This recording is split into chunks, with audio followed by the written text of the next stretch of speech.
Whenever you put an object onto the scales, you always need to tear the scales back to zero.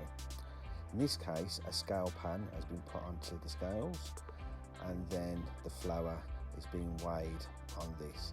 Do not make the mistake of putting an object onto the scales and not tearing that, because you won't have the correct weight for your ingredients.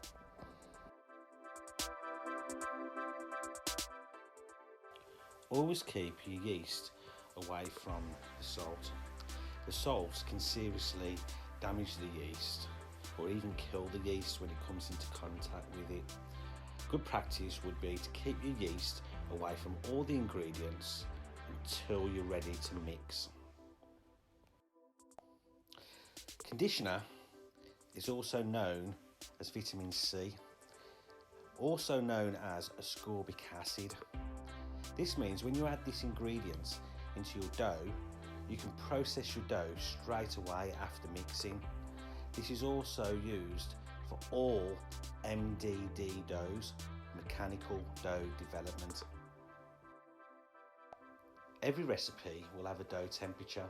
Therefore, you will not only have to weigh your water, you will also need to take the temperature of your water too. A calculation will be given on each recipe you do. Every recipe will have a mixing time. 2 minutes on slow speed and 6 minutes on fast speed. This is on a spiral mixer. We also have planetary mixers.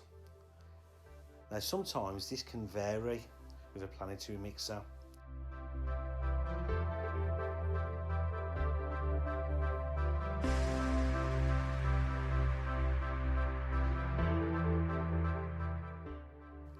Slow speed on the mixer is just mixing your ingredients together.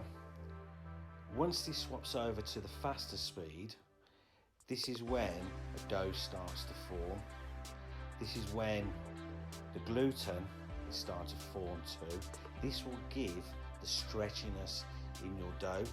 If you don't mix long enough in the dough, you won't get the stretchiness in the gluten, and therefore doughs won't rise as much.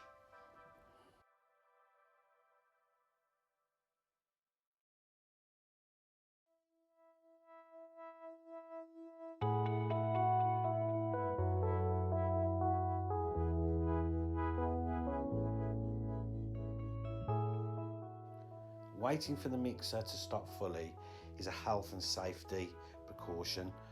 Always wait for that mixer to stop.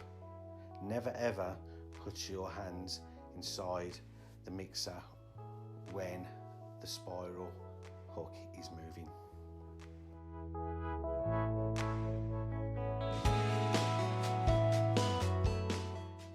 All mechanical dough development doughs can be scaled straight away. Batons are normally scaled below 300 grams. In this case, these batons are scaled between 255 grams and 275 grams. You'll then roll the dough up into a tube shape around about 15 centimetres. Then place it back into a board and let it relax and rest for another 10 to 15 minutes.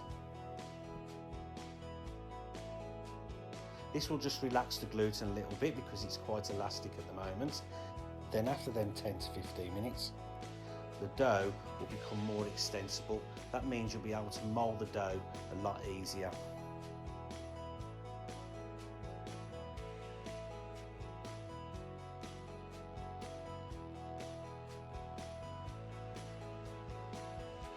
With the final mould on batons, hold your hands over the top of the dough flat, roll back and forth, working your way out from the middle to the outside of the dough. Batons can be dressed with seeds. Once you've finished moulding and seeding your batons, place them onto a curved stick tray.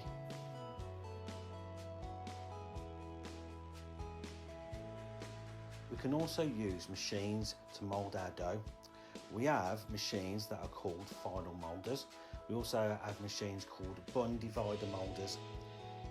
In your assessments, you'll be expected to use a mixture of hand moulding and machine moulding.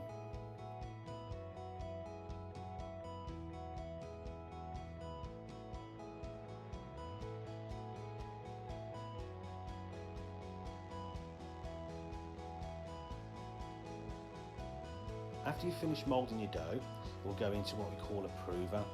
This will have a temperature and also a humidity setting.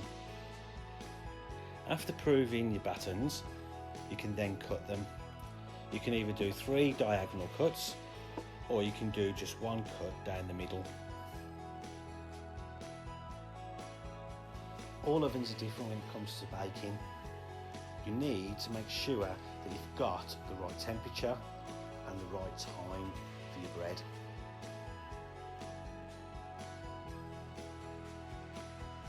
Crusty breads will have steam at the beginning of bake. Halfway through bake, you'll release the steam out of the oven. You will use a damper to do this. This will then release any excess steam that is left in the oven and help with the crust. Batons are under 300 grams, therefore they don't legally need to be weighed after bake.